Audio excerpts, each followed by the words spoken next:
Brought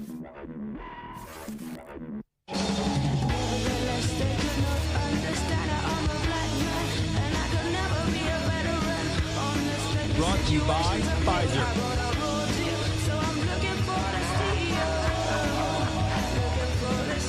In this video, you're going to see the future. U.S. Treasury is higher. Breaking news. We've got a livestock there.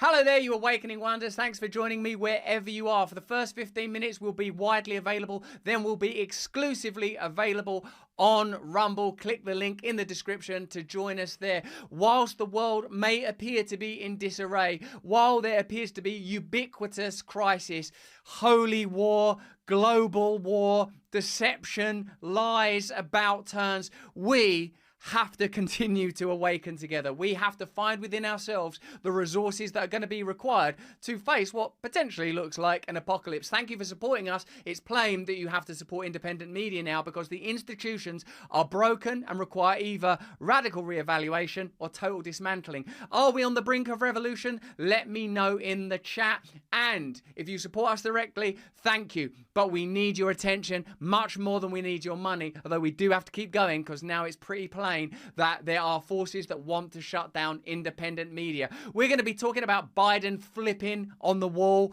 Walls are good now. Do you remember when walls were bad, when Trump was racist for the wall? Well, now they're building the wall. We're talking to Michael Schellenberger, an actual journalist who believes in freedom of speech, open debate. We're going to be talking about the FBI targeting Trump supporters. We're going to be talking about the censorship battle in Ireland and across the world. So contribute to that. For a while, we'll be widely available. Then we're going to be exclusively available on Rumble, where we can speak freely. And if you like and subscribe, it helps us. And if you want to press that red button and become an Awaken Wonder, you get all sorts of additional content. Plus, you support our voice at a time where independent media news is going to be invaluable. Because, of course, it looks like, I don't know if you're a religious person or a spiritual person, but with escalating tensions in the Middle East, the Pentagon is saying they will support Israel. Netanyahu has declared war against Palestine, or Palestinian militants at least, and Mike Pence has used this as an opportunity to score points in the Republican primary battle, saying that this is a problem that's been exacerbated somehow by Vivek Ramaswamy, Donald Trump and Ron DeSantis. I mean, I don't know how. He also uses it to double down on the mainstream matrix legacy media propagandist establishment view that Russia v. Ukraine doesn't have a history and isn't somehow beneficial to establishment interests. Have a look at Mike Pence on the mainstream and look at how you are presented information without nuance, without complexity, and in a very exploitative fashion. But I also believe this is what happens when we have leading voices like Donald Trump, Vivek Ramaswamy, and Ron DeSantis signaling retreat from America's role as leader of the free world. I don't know that you can actually blame Donald Trump for the historic conflict between Israel and Palestine, an issue that has divided humanity for millennia, that seems to be somehow at the root and the core of all of our global problems, something that we're going to somehow have to come together to collectively resolve. To use an issue like that to point score against Ron DeSantis seems absurd. To suggest that somehow domestic matters within the US have caused this, I think is preposterous, because it is a historic conflict. It is ongoing. It's something that's going to require, I think, from each of us, and let me know if you agree with this in the chat, it's going to require that we all somehow reevaluate and radically revise what we believe. But for me, I sometimes think prayer is the only answer. Like, what is it we're going to have to call from ourselves to resolve this? And over the course of the coming weeks, should we survive, this is something we're going to discuss and look into together to try and find ways that there could possibly be a resolution. But given that it's hard to try and find ways for, within America, people to communicate peacefully and affably, this issue is one that I think is, let's face it, it's the big one, isn't it? It's the most complex issue on the agenda. So Mike Pence using it in this fashion is astonishing. Look.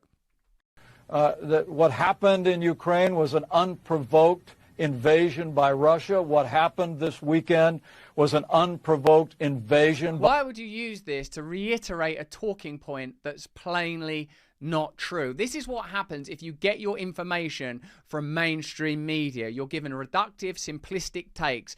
Lee Fang, who comes on our show a lot, tweeted, "This is a moment like January the 6th, September the 11th, or early moments of the pandemic and George Floyd where mass fear and anger takes hold. Politicians and media will use black and white thinking to polarize the issue, to manipulate you, to demonize dissent and shred nuance. Don't let them." So note this, whenever there's a crisis, look at how it's exploited by politicians and by media.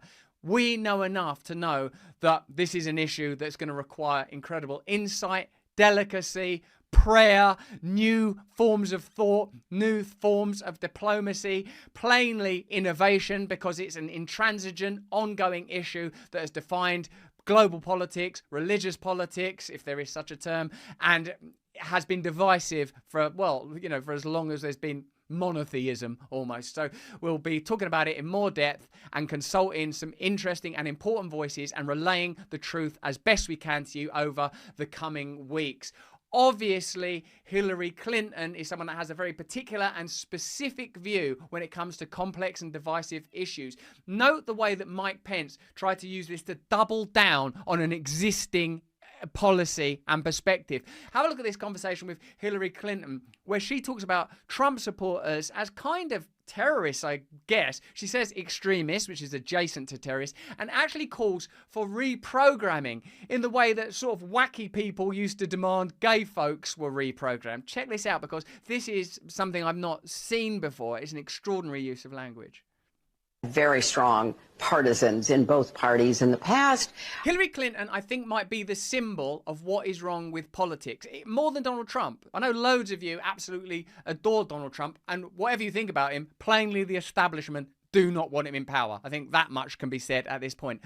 I believe that Hillary Clinton is somehow the mouthpiece of neoliberal establishment power, of this perspective and position where you claim to care, but your actions do not connect with the rhetoric. She somehow manages to talk as if she's an anti-establishment figure while being an avatar of the establishment. She condemns people that are, I would say, disadvantaged from a position of victimhood. Is rhetorically extraordinary what happens here. And we had very bitter battles over all kinds of things, gun control and climate change. Do you think that using terms like basket of deplorables makes things more or less bitter? Do you imagine that the role of the Clinton Foundation on the global stage makes tension more or less bitter? Do you think that the ongoing condemnation of people that are basically conservative or Republican makes things more or less bitter? What is Hillary Clinton's role in bringing about world peace? And the economy and taxes. But there wasn't this little tail of extremism wagging the dog of the Republican Party as it is today. And that's an extraordinary image, and I think belies considerable ignorance. There are so many times where the Democrats lost their moral authority. Was it under Bill Clinton for a variety of reasons, some related to scandal, the deregulation of the financial industry? Or was it under Obama, where all of the optimism seeped away into 2008, a massive financial crisis, bank bailouts, which many people believe led to a new kind of nationalism, precisely because globalism plainly isn't working. A global economic crisis destroyed American financial life, and no one was penalized, no one was punished for plainly criminal activity. To not include that as a kind of tail wagging a dog or as a dark scene for American cultural life is interesting, and an attempt to say that there are these others, there are these dark demonic forces, for me, it shows an incredible lack of awareness, and I think is out and out deceptive. sadly, so many of those extremists, those MAGA extremists, take their marching orders from Donald Trump, who has no credibility left. Do you think that's what she really means? That they are MAGA extremists and that Donald Trump has no credibility left? Or do you think what she means is Donald Trump does have credibility left and we are afraid to face Donald Trump in an election and we have to remove him from political life by any means necessary? I don't know. Let me know what you think. But what I sense is when you hear discourse that nominates and others a group of people and claims that they are somehow demonic and dark, you have an inability to address the psychological truth of what it is to be a human, that, as Solzhenitsyn says, the line between good and evil runs not between nations, races, or creeds, but through every human heart. A willingness to acknowledge errors made. I don't think I've ever seen Hillary Clinton on the TV say, we made mistakes when Bill was president. Under Obama, the 2008 bailout was ridiculous. It's outrageous that after everything we said in 2020, Joe Biden is continuing to build that wall. We should acknowledge that even George Bush's historic and corrupt wars in Iraq were undergirded by support from Joe Biden. Until someone starts talking like that, we can't trust any of them. As long as they try to create some demonic other force that is creating the problem, we can't rely on them. Now, you could say, well, isn't that what you do, Russell, when you talk about the establishment? But in a sense, what we're saying is there are sets of impenetrable systems that are dependent on sets of allegiances, alliances, and are intransigent. Like, if it wasn't Hillary Clinton, it will be someone else. It doesn't matter if you replace the Republican Party with the Democrat Party. The shifts are insignificant. What we believe is that power itself has to be devolved, that you have to have more power in your own life. You have to have more power in your own community, that you have to break this parental relationship between yourself and the state and the media. And if that doesn't happen, it seems to me that this sort of descent into dystopia will not be interrupted. He's only in it for himself. He's now defending himself in civil actions and criminal actions. And when do they break with him? You know, because at some point, you know, maybe there needs to be a formal deprogramming of the cult members, but something needs to happen. There you are, Hillary Clinton literally suggesting brainwashing and deprogramming for the supporters of her political opponents. Our friend Glenn Greenwald tweeted, as she gets increasingly bitter about her 2016 defeat, even when you think there's no way she can, Hillary Clinton is more and more the liberal id. She just spews out what liberals really think and feel, but know not to say. That's where basket of deplorables came from. That's an interesting take. Let me know in the chat and the comments if you agree with it. And once again, we see this othering mentality, the idea that there are demonic dark forces out there, which seem to me to be a displacement of US establishment's interests and own unipolar goals. Here's Antony Blinken claiming that it is China that want a unipolar world, that it is China that are on the rise, becoming more aggressive and are attacking American interests. It's an extraordinary reversal of what, to me, appears to be reality. It is the one country in the world that has the military, economic, diplomatic capacity to undermine or challenge the rules-based order that we... The point that China are powerful is legitimate and true. But the idea that it's a rules-based, rational world, that's a very old system of analysis and attack. That was applied to the Islamic world. It's been applied to the opponents of the dominator class for a very long while. We are reasonable. We are rational. They're crazy over there. We have to stop them. So which country is surrounded by military bases of their enemy? Well, that's China with our military bases. Okay, so who is it that's attacking? So there is a tendency to demonize and attack and, I would say, displace their own agenda onto not only other nations or their political opponents. Hillary Clinton talks about Trump in the same way Antony Blinken talks about China. Mike Pence talks about complex issues in the very same way, displacing it. No ability to handle nuance. This is what's happening now. The world's breaking apart. You can't have centralized authority in the way you once did. The technology we have is a kind of instantiation of a more complex reality where people return to a more anthropomorphic reality of self-organization, local autonomy. There's no reason for us to be corralled into populations of hundreds of millions, bombarded with propaganda until we're absolutely subjugated and compliant. It's not working anymore. It's falling apart. They're unable to acknowledge that. So it seems that every crisis becomes an opportunity, and everything, the most ordinary media, has to be utterly propagandized. We care so much about and are determined to defend. But I want to be very clear about something. And this is important. Whenever someone says, let's be clear about something, you know what's coming is an absolute out-and-out lie.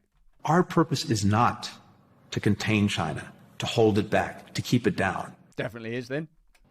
It is to uphold this rules-based order. Well, it's definitely not. They're not upholding a rules-based order. Oh no, the rules-based order. What can we do? That just means do what we tell you. The rules-based order means authoritarianism. Actually, that was sort of true. That China is posing a challenge to. Anyone who poses a challenge to that order, we're going to stand up and defend it. That is true, actually, isn't it? Anyone who opposes our order, we will attack and destroy it. And believe me, they will. I know you say the goal is not to contain China, but have you ever seen China be so assertive or aggressive militarily? So weird, isn't it? I've been watching China, and have they ever been? I mean, they're getting a bit too big for their little Chinese boots, aren't they? Why just mind your own bloody business about China? We haven't. I think what we've witnessed over the last several years is China acting more repressively at home. Antony Blinken may have the wet eyes of a beautiful doe, but he has the menacing rhetoric of a dystopian tyrant. It's his own country where there has been more domestic control practiced. It's America that are getting more aggressive abroad. Do you see? They're just reversing everything. Donald Trump's crazy. He's an extremist. You're crazy. You're an extremist. China's crazy. They're an extremist. You're crazy. You're an extremist. Stop gaslighting the whole world. And more aggressively abroad. That is a fact. No, I'll tell you a fact. The United States is doing that, moving from Middle Eastern and North African wars to European wars for economic interest. It's clear. We can see it. We're awakening. For God's sake, awaken now. Support us. Press the red button. Keep us going. Something crazy's happening. What's China's goal? I think that over time... Now, look, this was almost like a psychological exercise. If she'd asked what's America's goal, he never would have said it. But if you say what's China's goal, he'll tell you what America's goal is. Look at this. China believes that it can be and should be and will be the dominant country in the world. Is that why they keep doing all these proxy wars and reversing the meaning of words? So actually, Antony Blinken, if you change the word China for US imperialism and globalist interests, tells you the absolute truth of the situation. So whether it's Hillary Clinton demonizing Trump and Trump's supporters, whether it's Mike Pence using a escalating holy war to score political points in the Republican primaries, or Antony Blinken attributing China with the very qualities, tendencies, traits and agenda of America, you can see how the legacy media amplifies the message of the powerful and disables our ability to communicate openly. That's why it's so important that you support us. And could there be a story that more clearly exemplified the hypocrisy of the establishment than this one? Biden is building that wall. What? That wall that made Trump racist? That wall that you didn't need? That wall that was the visual instantiation and realization of all Trump's corruption? Yeah, we're building that wall. We like that wall now. Now the wall is good. But I thought that the wall was bad. No, you've gone mad. The wall is good. Are you sure you're not gaslighting me? We always said the wall was good. We were always going to build a wall. Here's the news? No, here's the effing news. Thank you for choosing Fox News. No, here's the fucking news. No issue defined the difference between Joe Biden and Donald Trump more than the wall. Donald Trump was bad and mad and racist for building that wall. So why is Joe Biden building that wall? Was Trump right, or is Biden a liar, or both? Today we're talking about one of the stories that's defined the last couple of years politically, Donald Trump's wall. There was no idea that demonstrated the distinction between Trump and Biden more clearly than the wall. Trump was going to build a beautiful wall, a magnificent wall, and make Mexico pay for it. Mexico's going to pay for the wall. Biden and his supporters said it was disgusting that a wall was going to be built at all. There will not be another foot of wall constructed on my administration. And yet Biden is continuing to build the wall. So whether or not you think this wall is a good idea, you have to acknowledge that now Biden has said Saudi Arabia will be a pariah. They are not. He won't lead us into a proxy war with Russia. He has done. And now there is going to be a wall. Let's have a look at how the legacy media report on this and see if we can make sense of this extraordinary story in this peculiar, divisive time. A new effort to build a border wall tonight coming from an unexpected place. The White House, in an official notice, Homeland Security Secretary Alejandro Mayorkas saying there is an acute and immediate need to construct physical barriers to prevent unlawful entries into the United States. Well then, I suppose on that basis, you have to say that Trump was somehow perspicacious and ahead of his time, because the current analysis sounds a lot like Trump's rhetoric, albeit without many of his flourishes. And the counter position was, don't be disgusting, that's racist, you don't need to build a wall, we should welcome immigrants. So this is an extraordinary transition. And in a way, I suppose what it demonstrates, in the same way that the transitioning of positions around vaccines did, that there are no clear values and principles. When Trump was in charge of the vaccine program, you might not remember this because it's sort of been obscured by the tumbling months of deception. Kamala Harris said, I wouldn't take one of those vaccines. And Joe Biden said, how do we know these vaccines are going to be any good? And when their administration took the reins, oh, these vaccines are fantastic. It shows you that the issues themselves are not important. What matters is political expedience. That wall was a defining issue. The opposition to Trump's position on immigration, and in particular the wall, was one of the points of difference. That was one of the things that people were waving flags for, marching for, feeling indulgent in their values about. Well, look, it's happening anyway. So what does that tell us? What does that tell us about the distinction between these two political groups? And what does it tell us, importantly, about the honesty and our ability to trust Biden's administration? Facing a growing influx of migrants illegally entering the country, the administration is waiving 26 federal laws in order to allow more wall construction. What about those laws? They're just being waived. Do you start to feel that you live in a nihilistic space where the interests of the powerful will be pursued regardless of preconditions? Remember the pandemic period, how many customs, rules just fell away. The word science was used to mean just be obedient. Everything is flipping, reversing, traversing. I think many of us have a sense of impending and even present crisis. And this is one of those stories that points to that. Like, unless Biden's done a speech somewhere where he said something like this, I know we vehemently opposed the building of Trump's wall during the election cycle. In fact, we openly mocked it, ridiculed it, and used it to make Trump seem like a ridiculous racist. Well, we're building that wall now, and here's why. Unless there's been that kind of a speech, this is another one of those examples, like the laptop, like the evident involvement in the business dealings, allegedly, like botched Afghanistan, like not making Saudi Arabia a pariah but embracing them, that shows you, like the claims about the farmer. We beat Big Pharma this year, then a sort of mealy-mouthed, half-arsed bunch of legislation. I suppose what we're offering you on this channel is they're not going to do anything to help you. They're just going to say what they need to say, and the legacy media will amplify, mitigate their message, normalise their changes. Meanwhile, we seem to be ignoring the fact that the world is falling apart around us, that there is a radical requirement for systemic change, decentralisation, real democracy, a radical review of all of our institutions, probably the banishment and abandonment of many of those institutions, and we're sort of just watching this spectacle unfold. Are you starting to feel that this is getting pretty serious? Let me know in the chat, let me know in the comments. Using money allocated before President Biden took office. It's a sharp policy shift for a president who once called a wall spanning the southern border a waste of time. Now, notice NBC's propagandist position in the phrase sharp policy shift. It's a sharp policy shift. Oh, that's good. He did a sharp policy shift because he's so sharp and quick. Look at him. Boom, boom, shifting policy sharply. If that had been Trump, it would have been Trump lied. Trump lied. He told a lie. He said he was going to do this, then he did that. That's not a sharp policy shift. That's a lie. It exposes either ineptitude or total deception. Which is it? The new construction will be along a stretch of border in Starr County, Texas. And tonight, former President Trump, who built his successful 2016 presidential campaign around a promise to build a border wall, is claiming vindication. How can he not? If your policy that was vilified in opposition, if ridiculed in administration, is continued after an election loss, how can you go, well, hold on a minute, didn't you guys say that you would never do this under any circumstances and now you're just doing it? It astonishes me. Tonight, a major reversal. The Biden administration announcing it is waiving 26 federal laws to permit more border wall construction in southern Texas, amid a record 3 million migrants crossing the border in the past year.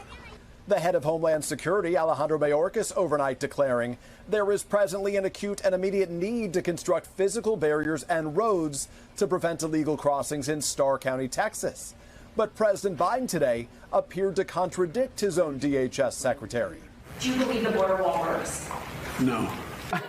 There's no actual cohesion, is there? Is this it? Is this the evidence of things falling apart? Middle Eastern wars amplifying, European wars increasing, a sense of total detachment, absolute loss of trust in institutions, a president building a wall and saying, what wall? It's extraordinary. I feel that in a way we're just sort of standing blithely on the shores of Armageddon, watching it unfold. I don't know what it's going to take to activate us sometimes. Insisting his administration is not building more wall because of the surge in migrants, but because they were required by law to spend money Congress allocated during the Trump administration. They have to use the money for what it was appropriate. I can't stop that. There's no way through that makes sense, because if he can't stop it, what was the point in all of the pledges? Why bother having elections at all if you can't reverse, impede, alter the trajectory? Isn't the campaign entirely based on change? They're doing this, we're going to do that. He's building a wall, we're not going to build a wall. We're better than them. Oh, I can't do anything about that. Even the stance on Big Pharma, oh, we've managed to have this victory, a victory that is minor and clearly based on agreements, shows that the relationship between the government and actual ulterior or superior interest is one of service, sublimation, supplication. They can't deliver on anything except for deception, management of decline, population control. This government is not delivering on a mandate to the people. Hi, you guys really wanted this and we're going to do that. We need to have it. That is not what we're living in, is it? We can't continue to ignore our slide into dystopia. Speaking in direct contradiction to what his own I know, I hear you. I hear you. I'm speaking for the president. I'm saying that he has said that he does not believe a border wall is effective. The press secretary of the president says he doesn't believe it's effective. So either they're building a wall that they don't think is effective, or they're lying, or they're building a wall they don't believe in. There's nothing here except the revelation of total chaos. We're seeing this continually in the reporting around the war, the escalation of the war while denying that there is a war. We're seeing it throughout the pandemic period, revelations of the efficacy and even injuries caused by certain medical products denied. We're living in a kind of deliberate chaos. I wonder sometimes if we're in a kind of snow globe of madness that prevents us finding just some root of veracity to guide us, some sort of principle of, right, what is it we can rely on now? And late today, this from the DHS secretary traveling in Mexico City. There is no new administration policy with respect to the border wall. Still, it comes after the president repeatedly slammed the wall and former President Trump during the campaign. There will not be another foot of wall constructed in my administration. I don't think I'd ever say this, but Joe Biden actually looked younger before the election, didn't he? You know that famous thing of like president's age in office. Joe Biden, I didn't think like that guy was really sprightly when he was campaigning, but look at him there. Looks like Chris Hemsworth compared to how he looks now. Tonight, Mr. Trump arguing he's been proven right, posting there are only two things that have consistently worked: wheels and walls. Will Joe Biden apologize to me and America for taking so long to get moving? The latest NBC News poll shows Americans give Republicans an 18-point advantage when asked who would better handle immigration.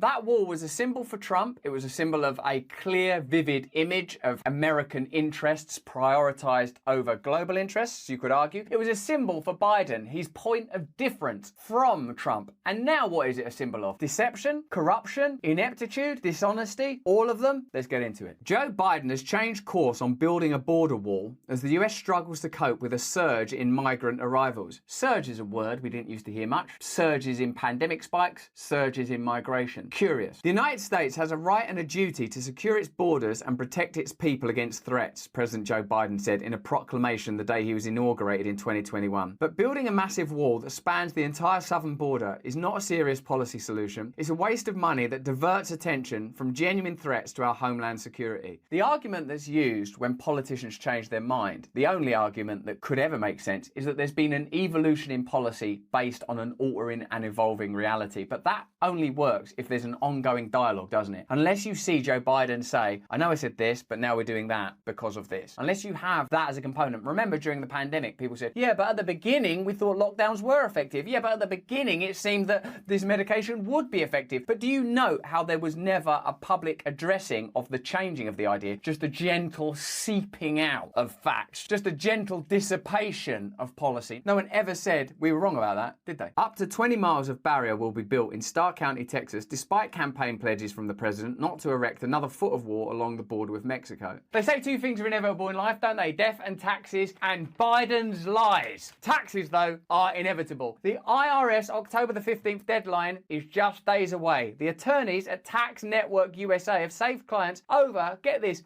$1 billion in tax debts. So whether you're in the hole for $10,000 or $10 million in debt, they are ready to help you. Even if you haven't filed in a year, 5 years, or a whole decade, they're ready to secure the best settlement for you. So go to taxnetworkusa.com/brand before the clock runs out. Give yourself a promise that's kept, unlike the current administration. Okay, Democrats have been fiercely critical of Donald Trump's use of executive powers to build a barrier on the southern border. But now Mr. Biden is using the same powers to try to staunch the flow of migrants along a section of the frontier, which according to official data has seen 245,000 illegal entries in the past year. The move comes as officials in Democrat-controlled Chicago and New York have admitted they are unable to cope with the rising number of migrants arriving in their cities. It seems like a rather divisive form of representation to wait until it's Democrat-controlled cities before making amendments. Also, the issue of migration appears to be spoken about on a number of different levels. In some places you hear rhetoric that is based on compassion and unity and support, and then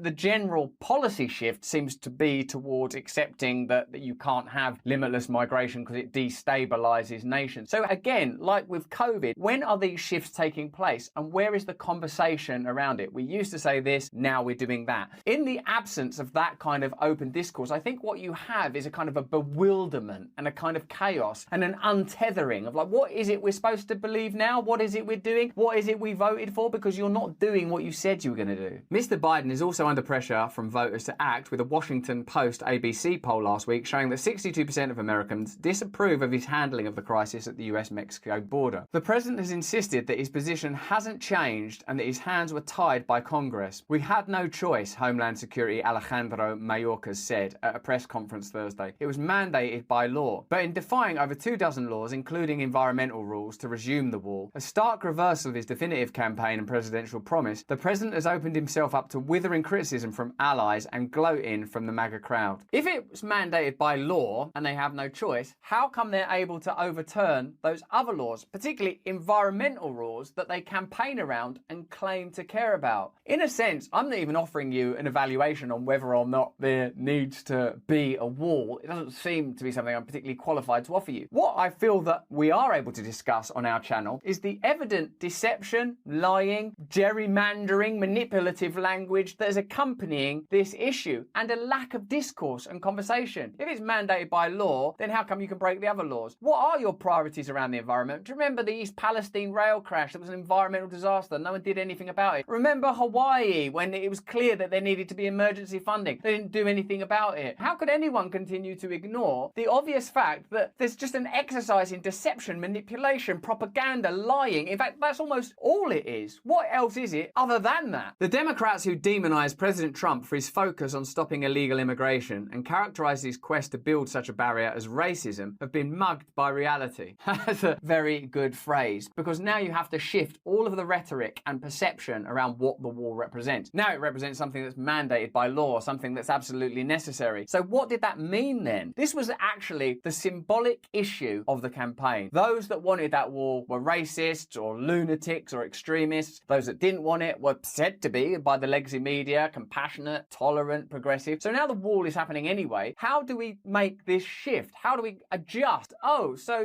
what? A wall is needed then? Yeah, because it's mandated. But what about the laws you're ignoring? Oh yeah, there's sort of a different type of law. So what did it mean when you were saying those people were racist? What this tells us with stark clarity, as lurid and as obvious as a 50-foot wall dividing a country, is that you can't trust anything that they say. That there's no meaning, no truth, no honesty, no goodwill behind the words of the government and those that amplify them in legacy media. We're sort of participating in a chaotic and deceptive game where it seems that part of the function of media and government is to maintain a state of disorientation and deception. So it's very difficult to know what's real and what's not real, what's right and what's not right anymore. If an administration that would have rather done anything than complete construction of Trump's wall is now going ahead with the project, that tells us all we need to know about their hypocrisy and the bankruptcy of their policies. Even if they won't admit they were lying when they called Trump a racist for wanting a wall, their actions speak speak louder than their words. This is a story that demonstrates the inevitability of deception when what you have instead of a government for the people is a government that simply operates in order to instantiate the interests of the powerful. It's almost impossible to put yourself back into 2016 or 2020 and say, but the wall was meant to represent this. The wall was bad. Now is the wall good or is the wall necessary? What reality are we being invited to live in? Let alone what vision of a future are we being offered? What solutions are we really being offered for many of the apparent catastrophes, whether they are geopolitical and military or ecological or economic? What visions are we being given by them? All that's happening is the deck chairs are being shifted on the Titanic. The chess pieces arbitrarily move around the chessboard with no relation to reality because there is no vision. All that there is the maintenance of establishment interests, the amplification of the message, whatever message they're putting in front of you. The war is humanitarian. There's 2 weeks to stop the spread. This war is to help people. This is necessary now. The wall is mandated. The wall's racist. In a sense, the only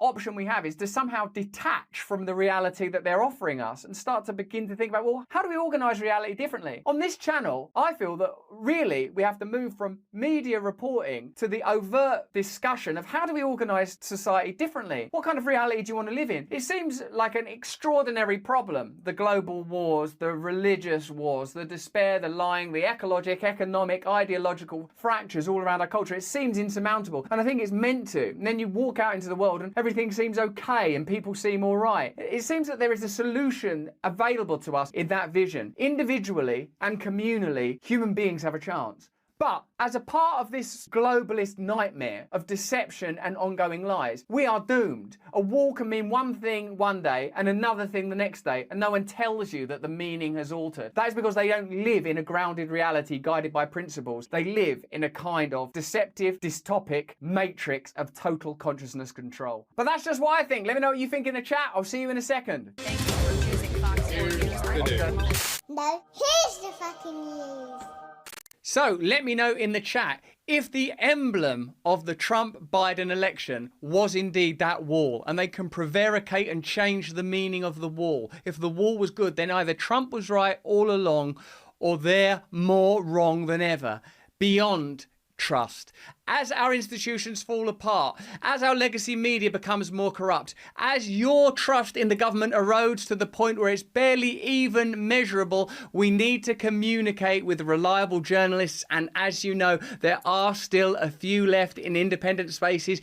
We've seized one of them from the morass. It's so-called journalist Michael Schellenberger, founder of Public on Substack, the Twitter file inaugurer, author of Apocalypse Never. Thank you for joining us, Michael. Great to see you, Russell. Those viewers watching this will be aware that Michael is doing this in front of what you might call a strobing image, which I'm sure is part of your mind games mentality, presenting to us in the middle of a visual cyclone. If you're watching this anywhere other than Rumble, we'll only be available for a brief while. Press the red button to support independent journalism. And Michael, can you tell us a little bit of what you've been doing recently in Ireland and how that impacts what's happening with legislation globally around online safety and hate speech? Yeah, well, I mean, you and your listeners may remember that Ireland proposed one of the most draconian crackdowns on free speech. It was legislation that would literally allow the police to go into people's homes and confiscate their cell phones and laptops and read what was on them. And then if people refused to do it, they could be carted off to jail. I mean, it's shocking to think that this was something that was being proposed, in a country like Ireland, which has long been a place really committed to free speech, the land of James Joyce and Oscar Wilde, and so we were there in September. And it was incredible. I mean, I went and interviewed people on the street. Most people had no idea this was going on, but when people learned about it, most people were against it. We found out really upon arriving that the justice minister, who's also a member of parliament, who had sponsored the legislation, that really her career is in trouble because this legislation is so unpopular. So we're feeling pretty good about this. The event itself was amazing. I mean, there was 800 people in this huge lecture hall. The spirits were very high. I think that the folks on the ground in Ireland, the free speech advocates, are feeling like the wind is in our back and that there's a good chance to defeat this thing. it's very unpopular. People love their freedoms around the world, and even though I think people in people in Ireland are very they're very, concerned, obviously, about intolerance. But when I asked people on the street, we recorded videos of me interviewing people on the street, has there been an increase in hatred and intolerance in Ireland that would necessitate such a thing? And basically everybody said, no, the Irish are more tolerant than ever. So I think that it helps. I wrote a piece over the weekend where I talked about, I think it helps to remind people just how much more progressive everybody is, how much more sensitive and tolerant everybody is. I think it also helped when I would ask people, I'd be like, what would James Joyce and Oscar Wilde think about this legislation? And most people, I think, said, I don't think they would like it very much.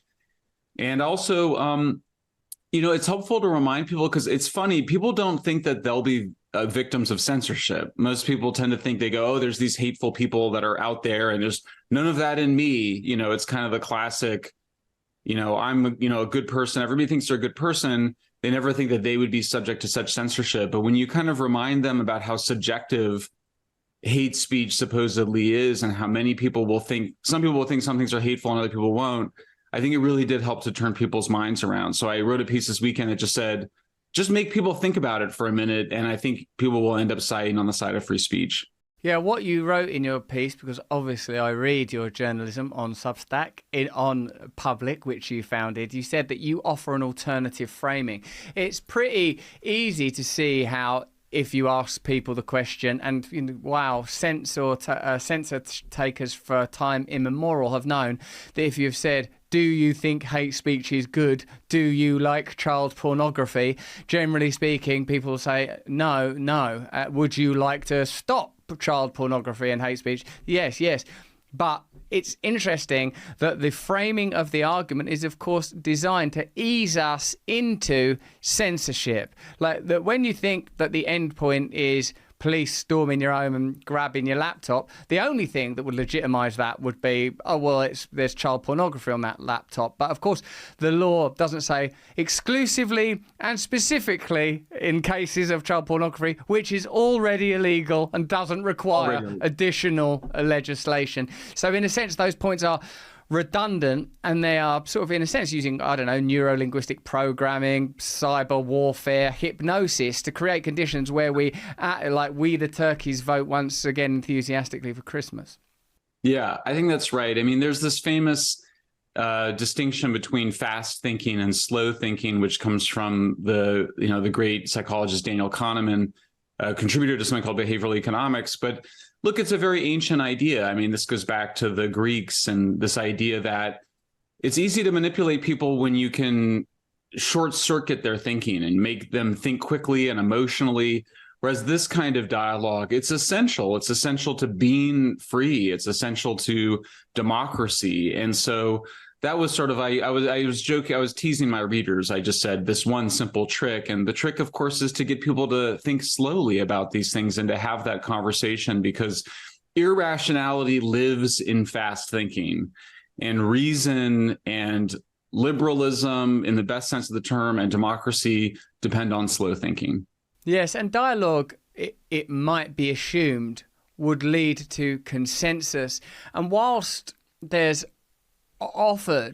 framing we're offered is this is to protect you, it seems that actually what's really being laid are a set of traps that prevent people realising, wait a minute, we could organise society radically differently. We don't need to centralise power in the same way that we once did. There are opportunities for communication, discourse, consensus, autonomy that just simply didn't exist even 20, 30 years ago. And to prevent that sort of momentum and tendency from naturally unfurling, a sort of what you might consider an ordinary evolution of the way that technology and communications has evolved, you have to use atavistic, reductive, and to use your phrase, fast-thinking models to prevent people rationally moving in the direction of our shared interests.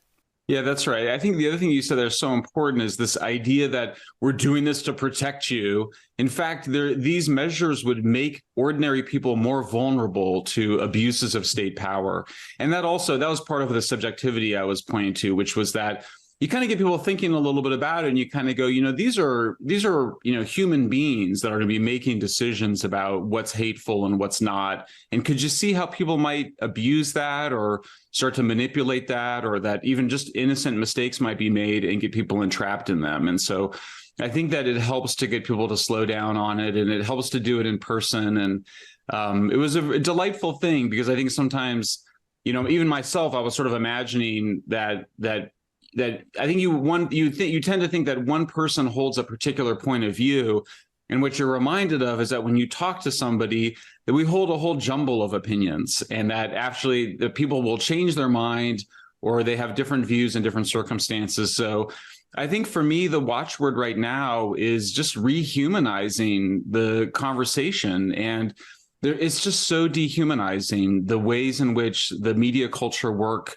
and the way that I think when people get afraid and they get into this panic, and particularly the elites and this desire to control, it leads them to engage in really dehumanizing forms of rhetoric and of manipulations. And I think that there's just something so powerful to coming back to just this simple recognition of our shared humanity and of our flawedness. And this is why it's made me more appreciate the American system more, but the Enlightenment and sort of the sense in which we're flawed. And so we have to create systems that create checks and balances against these abuses of power. This dehumanization is perhaps exacerbated and amplified and weaponized by a polarizing political space. I think it was in your article that you pointed out, at least, that the Democrats that favor increased censorship has itself gone up from 40% to 70% in the last 5 years. And I suppose what undergirds that is not an appetite for censorship, but the assumption that who's going to be censored are your opponents. That's what's going to be shut down is things that you generally disagree with. And taking that Democrat case, you might say, oh, they think it's good to censor pro-life arguments or pro-gun arguments or libertarianism or MAGA extremism. In a way, that's a call for humanitarianism and humanism, as you've just mentioned, and that perhaps that, even if you're not a spiritual or religious person, and, I feel that both you and I are, Michael, that's an appeal to a set of values that transcend self-interest, that hold on a minute, that might not, and even if from a self-interested perspective, you might deduce that in the future, hold on, this legislation could be used by an opposing ideology that sees me with the enmity that currently I regard the MAGA hat wearers or whatever it might be in this instance. So do you think that this oppositionism and this sort of polarizing culture is creating a environment where people are more susceptible to authoritarianism, because I think that they're going to benefit, or their side is going to benefit from it? Yeah, I mean, I was trying to, is one of the things that we talked about before with your producers before the show was this declining trust in the government. I mean, of course, we're watching this horrible dehumanization occur in the Hamas attack on Israel, but then we see a lot of dehumanization. And people hate it when you say it, but there's people that are engaging in dehumanizing rhetoric on both sides.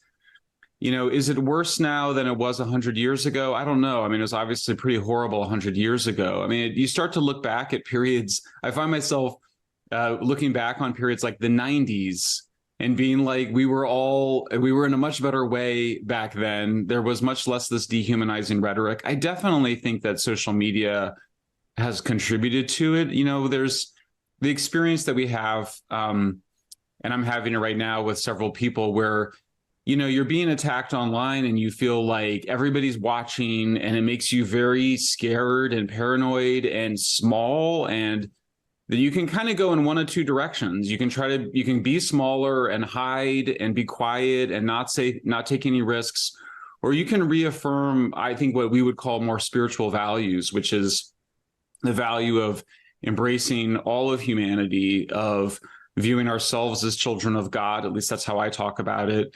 I mean, I struggle with it because as a Christian, for me, the hardest thing is the most essential part of Christianity, which is to love thy enemy. And it's not the easiest thing to do when people are attacking you and trying to destroy you, to be like, I love you. having that as the goal and holding that up as the highest value, I think makes us better. And so for me, that's something to strive for.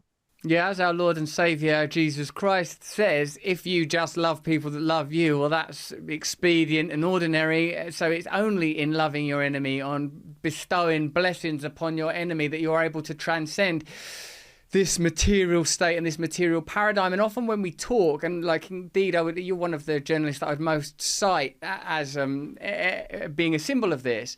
I need to talk to people that I recognise are credible, but I usually mean by that intellectually credible, like yourself or Glenn Greenwald. And I think, oh no, God, I've not gone mad.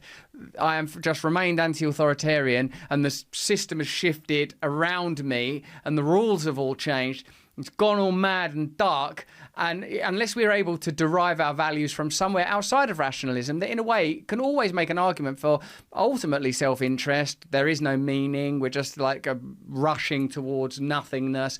Billiard ball universe. Consciousness is random. Love is simply reciprocal. Altruism, just a sort of a rational set. It's a pretty despairing model that we're offered. And indeed, when you feel that you are under attack, when you feel that you're living in a system that doesn't have values, it's pretty easy to yield. And in a way, I suppose, a greater demand is made that you find within yourself a depth and a beyond faith, I think, Michael, even trust, like that. Well, I believe in God, so God's got to have a plan. I'm looking forward to seeing how this one unfolds, Lord. It's extraordinary, isn't it? But our systems, whether they are media, judicial, they are not organised on that basis. That we can say even values that are advocated for and declared as just accepted value, innocent until proven guilty. That doesn't seem to hold a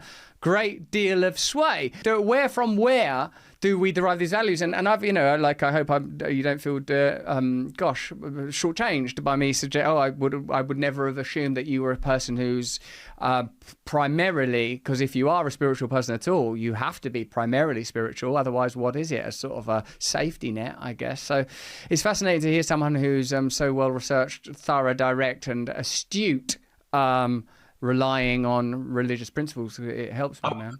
Yeah, I was going to say something. I mean, I came back to my faith in a dark time when I needed it, and at first there was something rational about it, which is that I knew that there's a lot of evidence that having faith is good for you.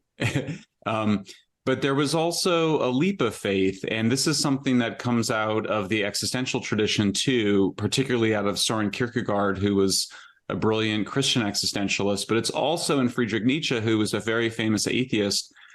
And it's a view that I hold very strongly, which is that faith is not something ultimately that you can reason towards. Faith is something that you must leap towards. It's an act of faith. And I think it's disparaged quite a bit, including by many people who I love and agree with on many issues in the secular community that really think that faith is irrational and that we should get rid of it. For me, it's absolutely essential. And so I don't think that I think that we can get unity and agreement beyond people with different faiths, but there is some leap of faith that says we have a faith in humankind and in humanizing rather than dehumanizing.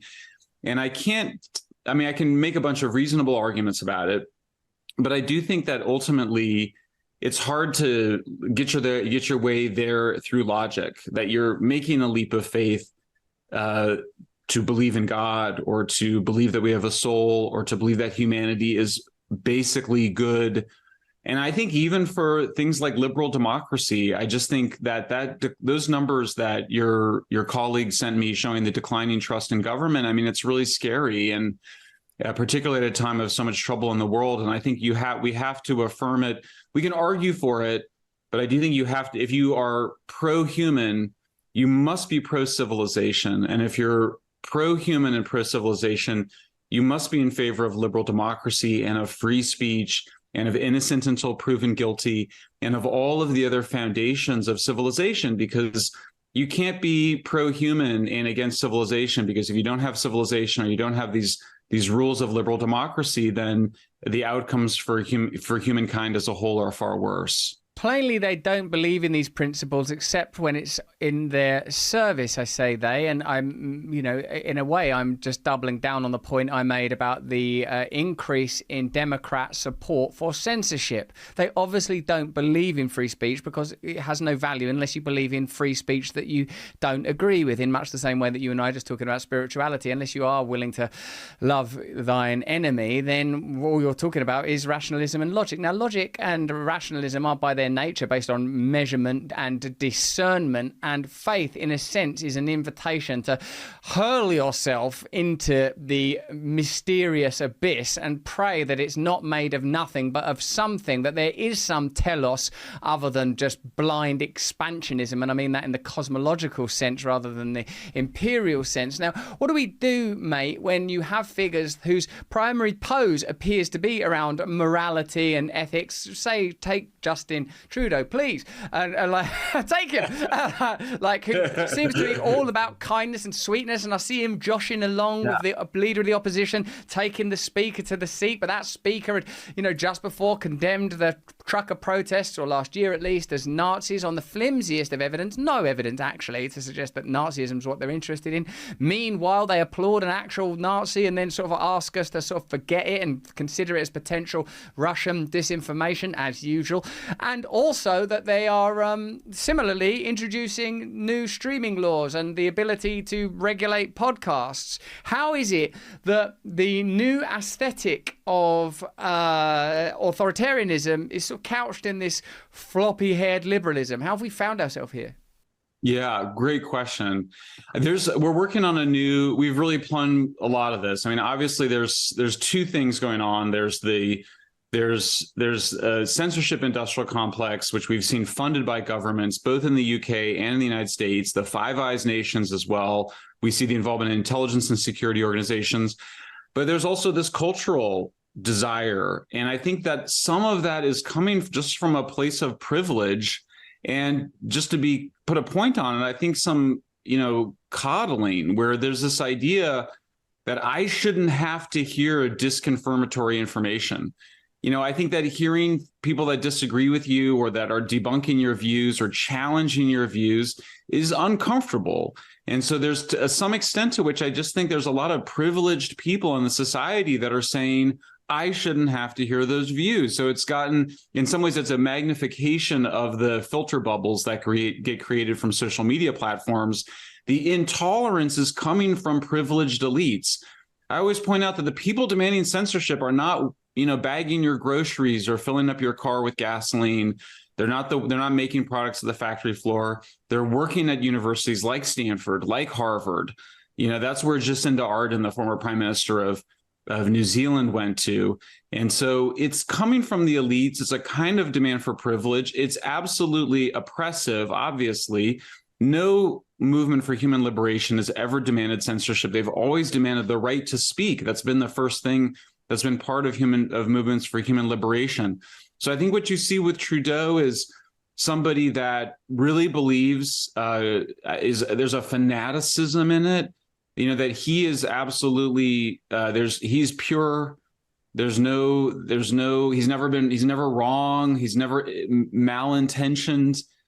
This is not the view that our civilization is based on. Our civilization is based on this idea that we are all flawed, that we are all wrong at one point or another, that we have very mixed motives, that we all behave in ways that we regret later. Like all of us, literally, there's not a single one of us that doesn't have that. And that we're better off when we are in an environment where we have people that can challenge us and criticize us. And I mean, I find myself, whenever I have to make these little soliloquies about the importance of free speech, I go, God, I can't believe I have to justify free speech. But we do. We have to make the case. And particularly, I think we have to make it towards younger folks. I think those of us that were not raised on social media and that weren't raised in this culture of fear tend to be more open to free speech. I think older generations tend to be more favoring of free speech. But setting that aside, I think that we do have to find ways to make this case to folks about the importance of free speech, particularly younger folks. and how wonderful it is to be wrong. I mean, I wrote two whole books about that explored the ways in which I was wrong. And you can use your narcissism against your narcissism in the sense that it's very fascinating the ways that I've been wrong. Let's talk more about how I've been wrong and the things that I regret, because I think it inspires something from people that's not defensive, that actually allows us to kind of be like, yeah, I was wrong about that too, or I have those regrets too. And let him with that's never sinned be the first to throw the stone. And it's just such a simple, basic lesson. I mean, that lesson of humility, I mean, it's in every, wisdom tradition on earth. It's in the Constitution of the United States government. It should be really fundamental, this sense of humility and the potential to be wrong and the potential to be bad. And I think, some of that has traditionally existed on the left in terms of the support for free speech. Some of it's existed on the right in the sense of having a darker view of human nature. But it's in all the wisdom traditions, and I think we have to elevate it once again as a sense of humility and the chance that we might be wrong. And for that reason, especially, that's why we want to have a fair and equal justice system, and that's why we want to have freedom of speech. Nick Cave, the Australian singer-songwriter, said that we are experiencing in this new culture all of the piety of religion just extracted of important ideas like redemption and salvation. And I, again, feel like there's this kind of, I've written books in which I talk about, doing things wrong, but there's this sort of subsequent metastasization into sort of ethical failings, into something far more monstrous. And it seems to me that this has a kind of cultural context that's curious. For example, obviously free speech equates to hate speech is an interesting idea. Your opponents must be demonized. You don't need to hear their ideas. You shouldn't hear their ideas. What do you feel about this, the FBI targeting Trump supporters for 2024, and the kind of equation of opposition with terrorism, the use of language, from Hillary Clinton specifically, like, extremists, if not terrorists. What do you feel about that? Yeah, I mean, this is a very important investigative piece that ran in Newsweek by a journalist named Bill Arkin, who's a very well-known and respected journalist in the United States. He quoted many FBI officials anonymously, confirming that indeed this was what was going on, and the FBI has been focused on exaggerating the threat of domestic extremism and domestic terrorism. We have also written about this extensively. We think that there is clearly an effort by a politicized FBI to spread disinformation that basically frames Trump supporters as wanting to overthrow the government. I think there's reasons to suspect that a significant number of federal agents undercover were instigating violence on January 6th. We now know because in the fake FBI entrapment that led to the kidnapping plot against the governor of Michigan, those defendants have now been acquitted because the government was involved in entrapment. So this is really scary, because what we're talking about here is basically a disinformation campaign by the federal government to frame political, people expressing their free speech rights, to frame them as terrorists. This is basically secret police, information operations. This is all illegal. It's unconstitutional. It's extremely disturbing. It has to be rooted out. I think that, there's another thing here, which is the ways in which the intelligence and security agencies that are involved in this, they're manipulating the confusion that people have in their own minds. And I discovered it when I was interviewing people in Ireland, and I keep finding it, where on the one hand, people kind of are saying we should not allow incitement to violence. And everybody basically agrees with that. We have a lot of legal cases where you can't immediately incite violence, but you can see it's a little subjective. In other words, it's easy to be like, we have to go kill that person because they're part of this religious group. That's immediate incitement to violence. well, you start to then get into it's not immediate, or how immediate is it? And so in that sort of subjective gray zone, you start to see the expansion, or what psychologists call concept creep, where the idea of harm and what's categorized as harm grows. And then the other thing I was mentioning, where people are more intolerant of different views, then justifies itself by saying, oh, well, we have to protect people from that harmful speech. So again, it's one of those things where it's like, it takes some time to sort of explain what's going on and to help people to see that. I mean, there's this has come up with Twitter, now X, where Elon has allowed, more so-called hate speech on the platform. I mean, in other words, hate speech is subjective, but certainly, you can find, and it's, I think Elon, there's some questions around whether there's really been an increase, but certainly you can find people saying horrible anti-Semitic things online. We just saw it over the last several days, people saying really terrible, dehumanizing things. The question is it better to be able to argue back against that and say, look, that's really gross. You're justifying this horrible violence against people. Is it better to be able to have that conversation, or is it better to just have a small committee of experts decide to censor it? I obviously, and you and our friend Matt Taibbi and others, we obviously side with the idea of allow that debate to occur, allow people to say terrible things. They will regret it later, I believe. Most of them will regret it later, but allow in that moment to say, hey, that's horrible. How would you feel if that was your daughter? How would you feel if that was your child that happened to? You're justifying something that's really inhumane. And I think being able to allow that exchange to occur, online is wonderful. Now, of course, I'll say, I think there's always exceptions, there's limits to that, but I do think we need to get back to allowing more of that conversation to occur, because I think down the road of we just have to have more censorship decided by unelected people and by special secret committees. That's a road to totalitarianism. It's a road that we appear to be travelling down at pace in a variety of areas. Yes, with the censorship industrial complex. Yes, with matters that regarding world health.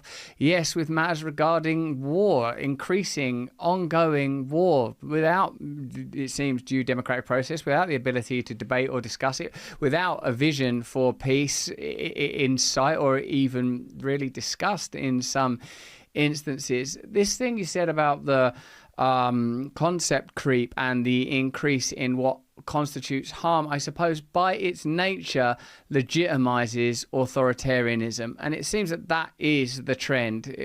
Because of X, we must increase authoritarianism. We must have these new regulatory powers. And these regulatory powers are seldom deployed or even designed to be deployed against other powerful entities that you might imagine have considerable influence in global outcomes. It's usually the ability to restrict, impede, control the actions of individuals. That's usually where it ends up. So I suppose on that basis, it's clear to see why trust in institutions is in decline. Only 4% of Americans say the political system is working well. The vast majority say that it isn't. And when we're talking about this, Michael, I know that at least from the way you present, it seems that you have some faith or hope, at least, that these institutions can improve.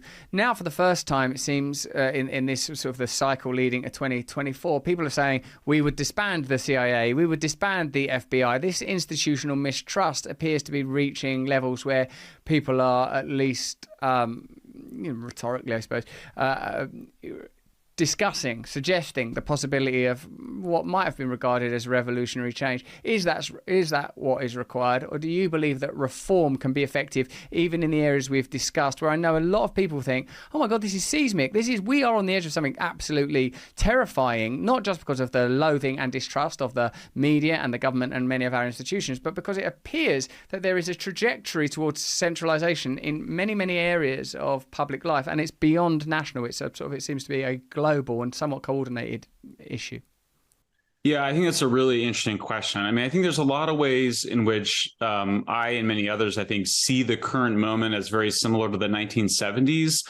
The 1970s, though, we had a reaction to Watergate in the form of something called the Church Committee hearing of 1975.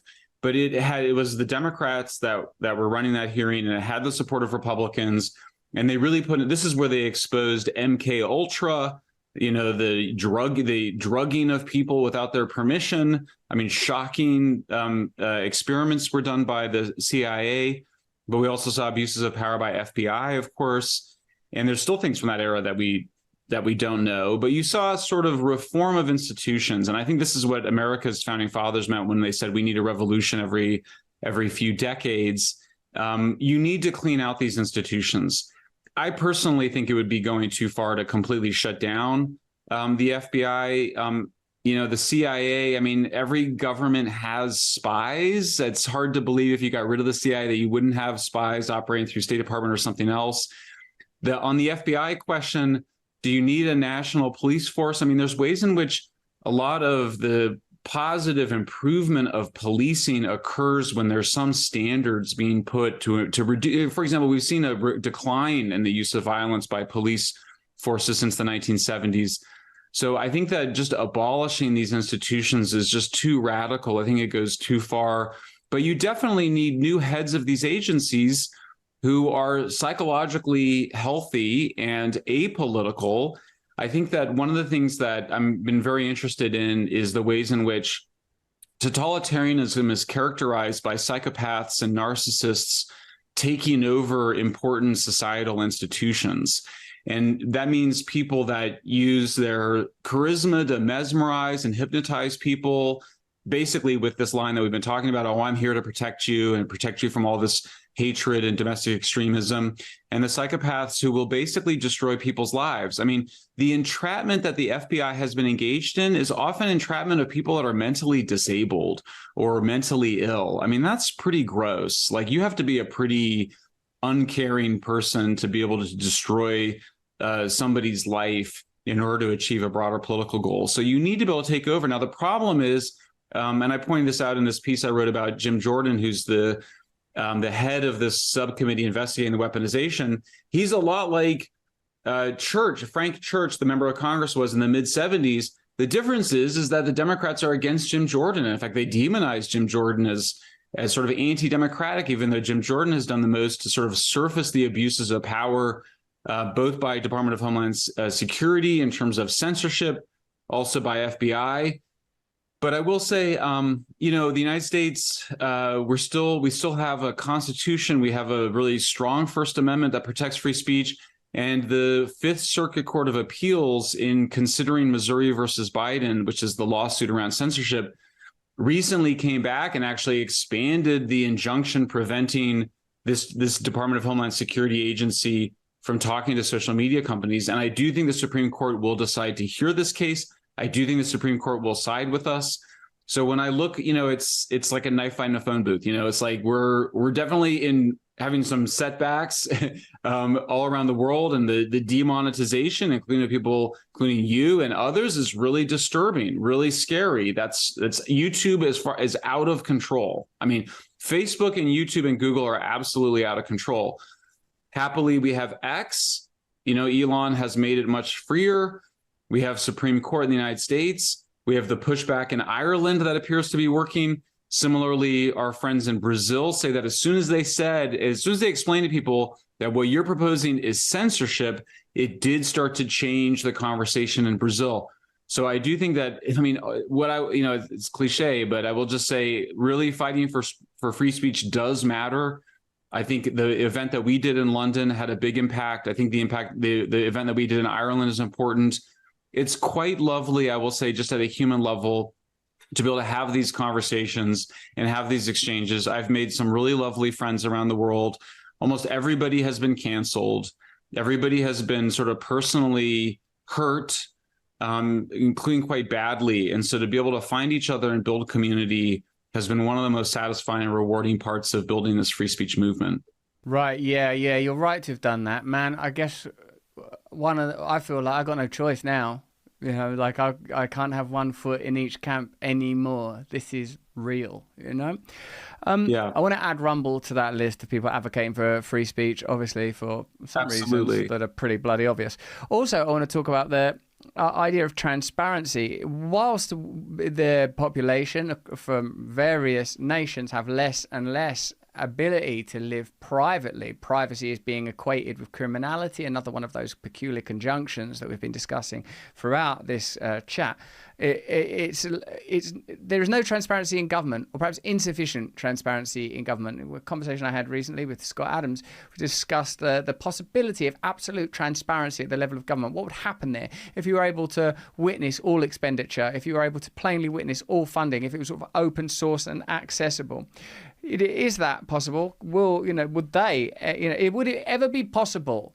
I feel like even with the subject, when we talk about, there are many Republicans that are pretty anti-war, but those, generally speaking, they're anti the war between Ukraine and Russia, and they're pro intensifying hostilities between the US and China. I was saying, well, does that mean then you can't vote for anybody that doesn't want to have a war against a opposing superpower? That seems kind of crazy now, pending RFK's announcement in Philadelphia, which will have happened by the time we broadcast this. So subsequent to that, you could vote for Bobby Kennedy there.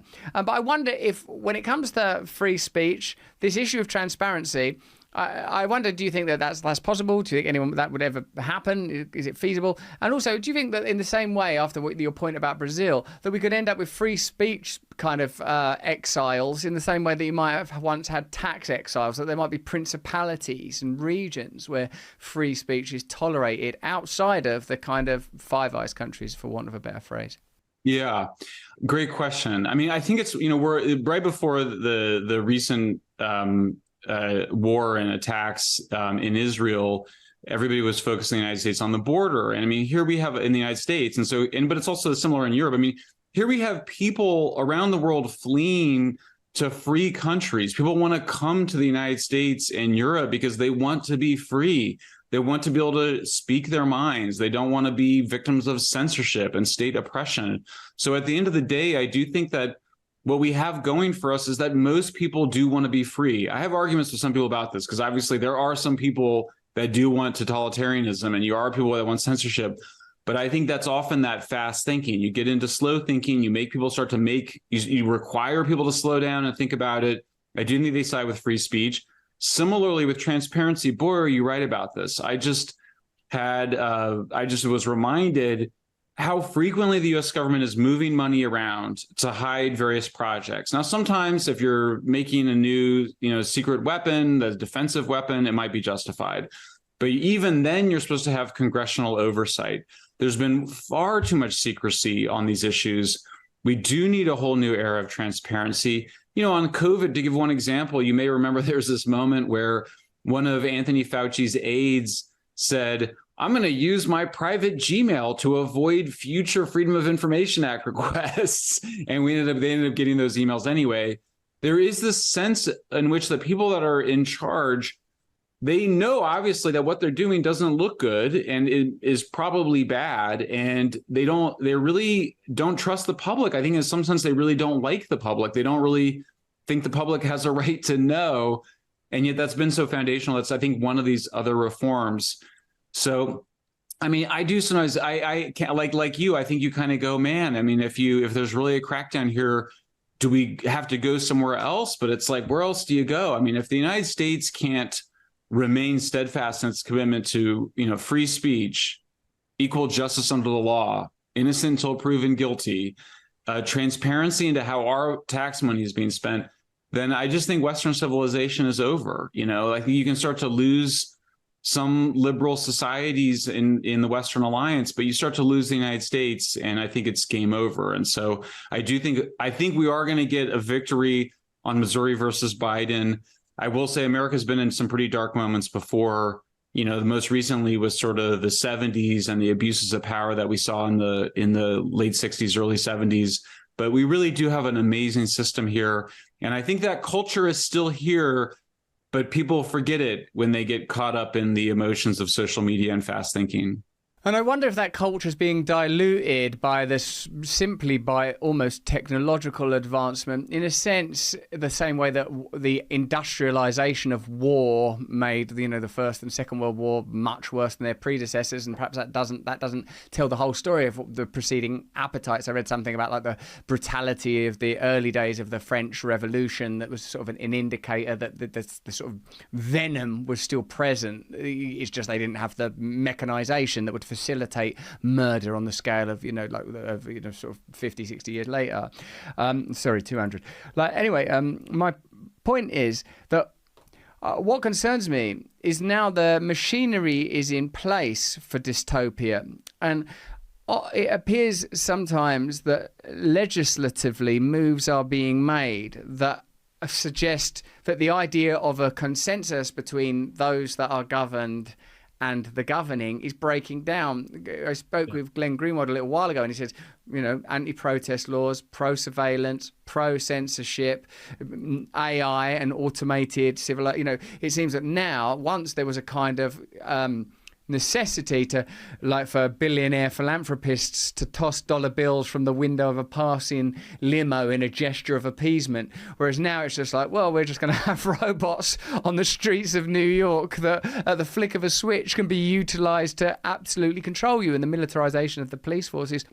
But one of the components, so obviously you have to be, if not optimistic, you have to be hopeful to live in the space that we live in. Otherwise, our plan would have to become, we better get some land off Nicaragua and get the hell out of here and start thinking about communes that are off grid or whatever. And I do think about those things. But like, you also have to think, no, hold on, there is a battle here. There is a war, and it's significant what's happened in the last sort of 5-10 years, and the capacity that we have now to regulate and control. That if that is undergirded by new legislation, like the safety bills that we've talked about in both the UK, Ireland, Canada, then that is a significant step towards the end of America, in a way. Yeah, and I will say I don't hold those apocalyptic views of AI. I know that's I just testified to Senator Paul invited me to testify in front of the Senate about AI. In fact, I worry that discourse around AI actually, suggests that humans aren't making these big decisions when they are. There's a big thing you always see people do online where they're like, "Oh, I asked ChatGPT this question and they answered with this, super politically correct response." Well, somebody's making that decision for ChatGPT. I mean, I just think I worry a little bit about that conversation around AI, because I also think I see people that sort of say, "Oh, it's this big threat and that means I have to control it." Often the people hyping that threat are often people that want the control. It definitely needs to be regulated. It definitely needs governance. But I do think at the end of the day, like, for example, in the case of the censorship, of course, they were using, these tools to be able to do mass censorship, like on Facebook and on Twitter. But on the issues of what they were censoring, it was people making those decisions. Facebook's, it's Mark Zuckerberg that's going to decide. And it's Elon Musk who's going to decide. I think, the thing that really freaks me out is I'm like, what would have happened if Elon hadn't taken over Twitter? I mean, that is really scary, because I don't think we really knew how bad it was. There was some legislation already on the censorship of Facebook, so hopefully it would have come out. But I do think, I think that we can't escape the West. If you move to Nicaragua and start your commune, of course I'll come and visit. But you're not. I mean, these are peripheral countries. I mean, that you wouldn't be safe if there's some global totalitarian crackdown. And I just think I just think, look, humankind is, we've come up from really, authoritarian rule over time and really violent rule. And, the long sweep is pretty clear that we've evolved towards greater democracy and less violence. And there's been some backsliding for sure over the last few decades. And these recent trends are alarming, but to some extent that distrust of government, some of that's healthy, right? We don't want too much trust in government. We should not want the government to decide, who can be paid for their YouTube videos or who should be censored online.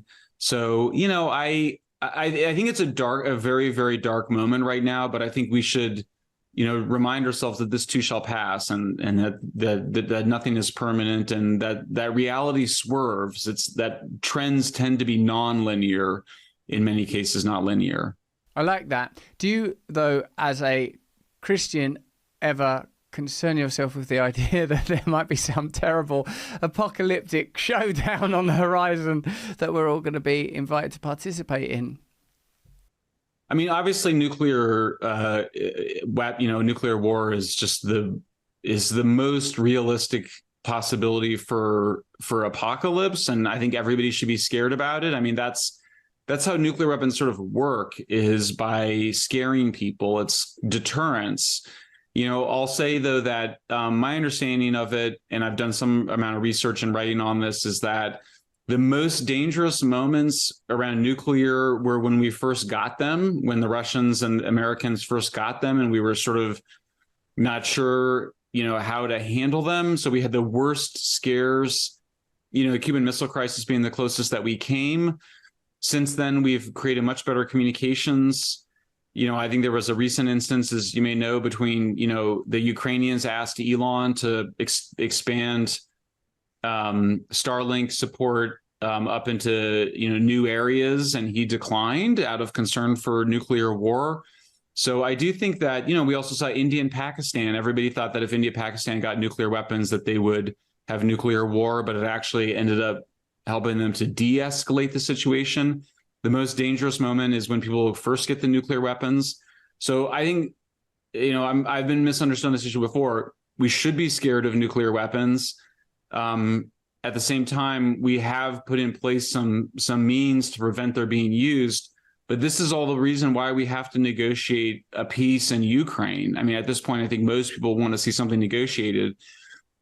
There are nuclear weapons that protect all NATO countries. And so there's going to be some negotiation over whether that protection is going to be extended to Ukraine, whether it's not, or whether in partly or whatnot. But ultimately, yeah, it is scary, but I do think there's also risks of becoming too apocalyptic and too hopeless. I do think we need to keep our eyes on the prize, which is for peace and freedom and prosperity and the older values, including humility, especially the balance of power. Because without those things, I think you tend towards a totalitarian mentality.